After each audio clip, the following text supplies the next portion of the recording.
orang penderita vaginismus paling penting banget orang terdekat yang harus mensupport dia gitu. Yang pasti si suami. Dan dalam kehidupan kita waktu bernikah, melakukan pernikahan ada suatu janji itu yang diucapkan ya istilahnya dalam sehat suka duka sehat itulah hal yang seperti itulah yang menguatkan kita berdua seperti itulah yang menguatkan kita berdua. Akhirnya saya bilang gini, ini istri gue kalau gue tekan terus juga dia stres dong. Ya enggak, ini kan gue disakit, masa gue mau happy-nya aja sih gitu kan. Itu ternyata sampai si perempuan sendiri jadi gak pede. Nah saya bayangin gimana udah gak pede, tambah kalau disudutin suami lagi. Jadi kayak dia kayak ngerasa gak berharga dan kayak gitu. Terus tambah lagi mertuanya. Soalnya ada sempet cerita dari temen ini, mertuanya minta maharnya dibalikin.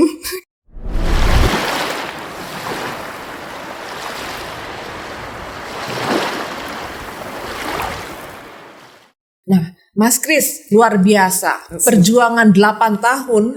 Terus tadi Mbak Ita pulang dari dokter, akhirnya bisa. Gimana tuh Mas Kris? Setelah sekian lama akhirnya gimana? Tahun ya. Gimana tuh menyikapinya selama 8 tahun menanti, dalam penantian Mas Kris? Istri tapi gak bisa diapa-apain. Ternyata baru tahu saya. Bahwa? Gitulah rasanya. Ya kan begitu, gini rasanya ya. Kenapa nggak dari dulu gitu kan? Ya kan akhirnya 8 tahun. 8 tahun sampai hari itu dulu lu sampai gini, sampai dulu kan lu kok sampai yang tadi bilang kan, lu nggak punya anak sih selama 8 tahun. Dia nggak tahu penderitaannya dari teman-teman tuh. Dia nggak tahu penderitaannya, gue tendang-tendang di kamar kan gitu kan. Sebagai suami Mas, menjalani 8 tahun Mas ya. Normally setiap laki-laki pasti kan perlu itu dong, gitu kan. Harus ada yang dikeluarkan secara medis juga gitu kan Mas ya. Gimana tuh Mas mengatasi 8 tahun? Mas sebagai suaminya dari Mbak Ita, olahraga aja yang kenceng kali ya. Gimana? Saya workaholic. Iya, kerja ya. Tapi sambil menghadapi juga ya itu pertanyaan orang-orang keluarga sambil ya. Sampai dibilang satu, lu tahu nggak sih tempatnya di mana? Oke. Ngerti nggak Mas? Ngerti. Ya lah, gua umur segini masa nggak tahu gitu kan ya. Takut salah gitu ya. Takut salah lu. Yang sebelah mana gitu kan takutnya gitu kan. Terus ada lagi tanya, kan saya udah kasih tahu kan. Lu selama ini kok enggak itu enggak di kan udah cerita nih udah cerita mengenai vaginismus. Apa kalau misalnya baut Oke. apa karatan? Enggak karatan. Karatan enggak Mas? Karatan biasa kemarin. Enggak sih. Iya. Masih oke kan ya? Ya seperti itu sih kondisinya ya apa namanya? Itu kan yang beredar di masyarakat. Tapi dia nggak tahu kan kondisi kita seperti apa gitu kan. Tapi ya bersyukur sih ya. Artinya memang kalau saya lihat gini, ini orang penderita vaginismus paling penting banget orang terdekat yang harus mensupport dia gitu. Yang pasti si suami kemudian keluarga ya. Kalau ada orang tua dekat sana juga harus di sana. Cuman yang jadi ini juga gini. Waktu artinya si Mas Kris kan nih tahu nih istri ternyata menderita vaginismus nih. Itu gimana mensupport istrinya? Artinya kamu harus seperti kayak gimana yang bikin sampai si Ita nih, iya gue semangatnya harus sehat gitu. Itu apa tuh? Semangat ngapain? Itu maksudnya bisa bikin dia semangat mencari terus gitu. Karena kebanyakan orang pasti udah frustasi gitu kan. Sebelum kebetulan saya ingat nih, saya ada beberapa pasien. Jadi malah sampai dia baru menikah, artinya masuk ke 2 bulan. Jadi selama 2 bulan itu nggak bisa tuh intercourse kan? Akhirnya itu pun yang cerita, yang datang ke saya itu orang tuanya dulu. Karena orang tuanya itu dikasih tahu sama si mantunya kebetulan yang laki nih. Dikasih tahu bahwa anaknya kenapa nggak bisa kita melakukan hubungan suami istri nih. Protes nih yang si mantunya ke mertuanya. Sampai akhirnya si mertuanya itu kebetulan memang pasien saya gitu ya, datang konsultasi ke saya. Saya bilang, itu namanya vaginismus, bawa aja ke sini, anaknya itu bisa diobatin. Jadi nggak lama abis ngomong itu, mungkin karena nggak sabar, taunya udah bercerai jadinya. Jadi emang karena itu tadi butuh banget dukungan orang terdekat tadi tuh. Ya, yang paling penting tuh si suami tadi, dan harus ngerti bahwa ini suatu penyakit. Jadi emang harus sabar dan bisa diobatin. Boleh diceritain, tadi kan dari Dokter Mufti ada cerita dari beberapa pasiennya Dokter Mufti ya Mas ya. Tapi kan tentunya pada setiap orang nih berbeda-beda gitu kan. Tapi kayaknya kita salut juga ya sama perjuangannya Mas Kris ini ya. Pastilah. Gitu Luar kan. biasa. Boleh diceritain dong Mas. Jadi mungkin bisa menginspirasi para suami dan keluarga lain yang mungkin mendengar nih dan ternyata mereka baru sadar mereka vaginismus. Boleh Mas di-share? Jujur sih saya juga waktu itu juga kaget ya. Apaan nih vaginismus gitu kan. Tunjukin sama istri nih vaginismus ini. Oh itu. Ya sudah. Kan istilahnya dalam arti bukan dalam arti hasratnya, bukan yang gak normal gitu kan. Ya udah, lagi pula terus kemudian saya pikir, saya punya berpikir gini. Dalam kehidupan keluarga, seksual itu bukan segala sesuatunya. Itu kuncinya kita berdua kan ya istilahnya.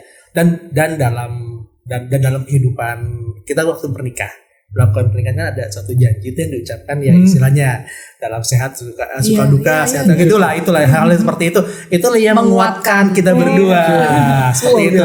Itulah yang menguatkan kita berdua. Akhirnya saya bilang gini, ini istri gue kalau gue tekan terus juga dia stres dong. Ya enggak, ini kan kondisi sakit, masa gue mau happy-nya aja sih gitu kan. Nah habis itu kita yaudah kamu maunya gimana, aku ikutin, aku cuma bisa support karena ya itu dia yang tadi saya bilang, saya workaholic jadinya kan, sebagai pelarian saya gitu kan. Oke, dia mendukung apa, oke, setiap dia butuh apa, ya udah aku ikut gitu kan ya. Ikutan ya kan, walaupun ada beberapa waktu yang aku nggak bisa kan gitu kan. Berapa yang pas udah datang sendiri gitu. Emang peran suami sih, soalnya kayak misalnya di luar tuh istilahnya kita udah kayak istilahnya di luar tuh udah kayak disudutin, kok nyampe rumah digituin lagi ya. Yang ketemu tiap hari istilahnya kan. Jadinya tekanan paling gede itu pasti suami, karena kita kan ketemu bangun tidur itu ketemu, belum lagi yang kayak teman-teman saya yang saya dengar juga ngalamin tuh untuk pejuang vaginisme yang lain tuh itu juga kayak gitu, banyak yang lebih downnya tuh kalau suami kayak suami yang nyudutin, karena kan ya tiap hari ketemu ini ya ketemu gitu kan. Terus ya kebetulan nih kalau suami itu ya nggak pernah kayak kata-kata yang intimidasi. Ya udah, ya mungkin dia juga stres juga ya, pelariannya itu workaholic. Saya taunya giliran pas sembuh nggak terlalu ke kantor. Langsung ini kerjaan ada nggak sih yang Sabtu libur langsung gitu. Terus saya pernah beda. Berarti ada ya dampaknya. Mesti cari kerjaan yang Sabtunya libur. Tiba-tiba gitu kan sembuh. Jadi dulu tuh kayak ternyata dia pelampiasannya ke kerja gitu. Jadi emang di awal kita udah kayak komit bahwa pernikahan itu nggak cuma seksual intimasinya. Soalnya kita juga keluarin karya. Waktu itu saya musisi kan, keluar album tuh 2017 masih vaginismus, bikin video klip juga. Luar biasa. Nah, pas itu saya juga lihat dari temen, ternyata ada bahkan yang kayak keluar itu minder, padahal orang juga nggak tahu kan kalau dia vaginismus. Tapi dia udah nggak peduli orang nggak tahu, dia pikir semua orang tahu. Waktu itu saya bikin konser kan, vaginismus ini, tentang vaginismus itu dibikin musikalisasi. Ada yang sampai ke manajer saya sih bilangnya kayak, saya masih vaginismus boleh nonton nggak gitu. Terus saya mikir, terus saya nangkep, emang orang tahu. Iya emang orang tahu loh vaginismus, gue mau bikin video klip gitu kan. Berarti itu efek sakit stres. Iya, terus saya langsung kayak tersentuhnya, oh ternyata sampai kayak gitu ya, sampai dia tuh minder.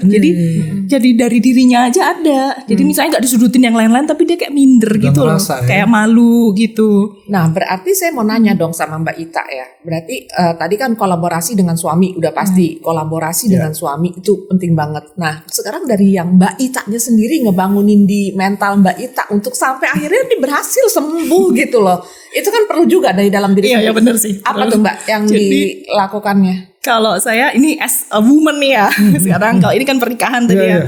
Kalau sebagai perempuan ya, saya pas itu di mindset saya udah, perempuan itu nggak cuma berharganya dari tubuh kita.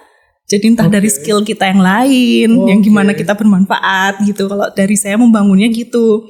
Terus ya udah, terus akhirnya giliran pas married juga istilahnya cari pasangannya tuh yang gimana secara keseluruhan, jadi nggak secara tubuh, nggak secara berbobot, tapi maksudnya gimana kita bisa support saya untuk berkarya gitu. Jadi akhirnya pas ya istilahnya kayak tiangnya kita kan ini tubuh nih, lagi vaginismusnya ada yang skill yang lain, jadi kita bisa berkolaborasinya di karya, misalnya ada yang lain.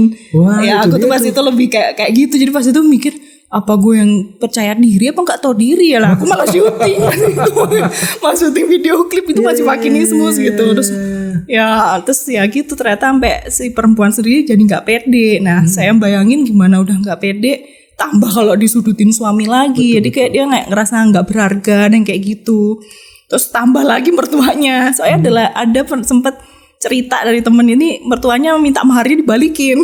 Waduh. Jadi separah itu. Mertua minta maharnya dibalikin. Ada yang nyiapin pengganti katanya. Oh iya, ada yang mau berobat ke dokter terus nggak jadi, soalnya mertuanya udah nyiapin jodoh buat suaminya, ada yang kayak gitu juga. Waduh. Terus saya pikir, aduh ternyata kayak gini ya, terus banyak gitu. Nah, itu juga salah satu yang akhirnya kita berani speak up gitu, tergerak hati kita untuk speak up, biar jadi support system gitu. Ya. Wow. Mas Kris sebagai suami, sebagai support system bagi Mbak Ita ya, merasa perlu nggak sih untuk teredukasi gitu sebagai support system tentang vaginismus ini? Oh iya, pasti itu harus, karena kan kalau tanpa ada edukasi ya kan nggak ngerti itu sebenarnya akhirnya tindakannya apa? Ya brutal dalam tanda kutip seperti itu. Betul. Jadi butuh yang namanya edukasi, itu sangat butuh. Sangat butuh. Apalagi kita masuk kategorinya adalah kategori budaya timur kan. Iya. Budaya timur kan suatu hal yang Tabu lah kayak untuk mencari masalah itu tabu banget gitu kan. Dok, padahal seharusnya ini udah bukan jadi masalah tabu ya, bukan, karena ini kan penyakit ya dok. Ya itu tadi, makanya ya balik lagi karena kita budaya timur tadi ya. Ini pelan-pelan kita kasih edukasi seperti ini, mudah-mudahan jadi tambah lebih tahu lagi nih di luar sana. Jadi jangan tabu lagi, jangan malu, segera berobat ke ahlinya biar segera bisa diperbaiki. Gitu. Ya berarti pentingnya edukasi juga Sangat bagi penting. para support system. Oke. Itu Karena tanpa edukasi juga brutal. Ya. Dan kebrutalan itu tadi berdampak Banyak Iya, penyudutan, speechless juga ya. Iya, Jujur sampai speechless. ngomong Terus sama perempuan juga saya prihatin gitu kan ya. gimana?